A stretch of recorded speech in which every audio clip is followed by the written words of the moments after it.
Supreme court में मखसूस नशिस्तों के केस की समाअत लॉजिक के मुताबिक आपको 0 सीट मिलनी चाहिए। सब बातें अपने खिलाफ कर रही हैं। चीफ जस्टिस का वकील फैसल सिद्दीकी से मुकालमा। क्या इलेक्शन नॉर्मल हालात में और शफाफ हुए थे? एक बड़ी सियासी जमात को अपनी उम्मीदवार दूसरी जमात में क्यों भेजने पड़े? जस्टिस अथर मिनुल्लाह का इस्तफसार। इस्लामाबाद हाई कोर्ट ने इद्दत निकाह केस का फैसला 1 माह में करने का नजरसानी दरखास्त खारिज कर दी। सेशन कोर्ट का 1 माह के अंदर अपीलों पर फैसला करने का हुक्म बरकरार। 9 मई मुकदमात में बानी पीटीआई की बहनों और उमर अयूब की अबूरी जमानतों में तोसी। लाहौर की इंसदादी दहशतगर्दी अदालत ने रिकॉर्ड पेश न करने पर तफ्तीशी अफसरान को शो कॉज नोटिस जारी कर दिए।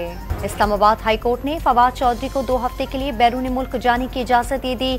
आरसी तौर पर नाम पासपोर्ट कंट्रोल लिस्ट से निकालने का हुक्म। सुन्नी इत्तेहाद काउंसिल के सरबराह साहबजादा हामिद रजा का नाम सफरी पाबंदी की फहरिस्त से निकालने की दरखास्त। इस्लामाबाद हाई कोर्ट ने फैसला महफूज कर लिया।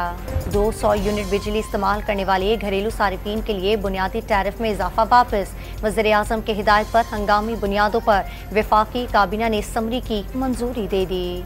हसास इदारे को टेलीफोन कॉल या मैसेज में मुदाखलत और सुराख लगाने का इख्तियार मिल गया।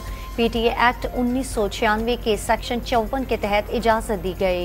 हसास इदारे को पाकिस्तान के किसी भी शख्स का टेलीफोन या मैसेज टैप करने की इजाजत देकर हुकूमत ने खुद अपनी शहरत काट ली। अपोजिशन लीडर उमर अयूब का दावा।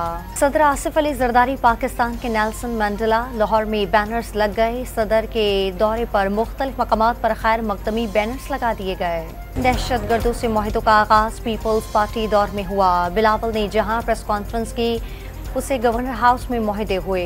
बैरिस्टर सैफ की प्रेस कॉन्फ्रेंस। कराची में आज दोपहर के बाद कहीं आंधी और कहीं गरज चमक के साथ बारिश का इम्कान।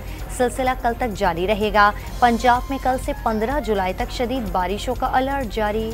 गिलगित के जिला स्टोर में सयाहों की गाड़ी दरिया में जा गिरी। 2 खवातीन जाँ बहक। इशीन हस्पताल मुंतकिल। गाड़ी की तलाश शुरू कर दी गई। नॉर्थ कराची अंडा मोड़ के करीब ज़कात व आशरा कमेटी के चेयरमैन के टारगेट किलिंग का मुकदमा दर्ज। वाक़े की सीसीटीवी फुटेज मंजर आम पर आ गई। FIA ने लाहौर से हवाला हुंडी में मुलव्विस मुनज़्ज़म गैंग का कारंदा गिरफ्तार कर लिया। मुलजिम के कब्जे से 30 लाख पाकिस्तानी रुपए और रसीदें बरामद। और चेयरमैन PCB से कौमी टीम के कोचेस की मुलाकात कुछ देर बाद होगी। कौमी टीम की कारकर्दगी पर तजावीज़ पेश करेंगे।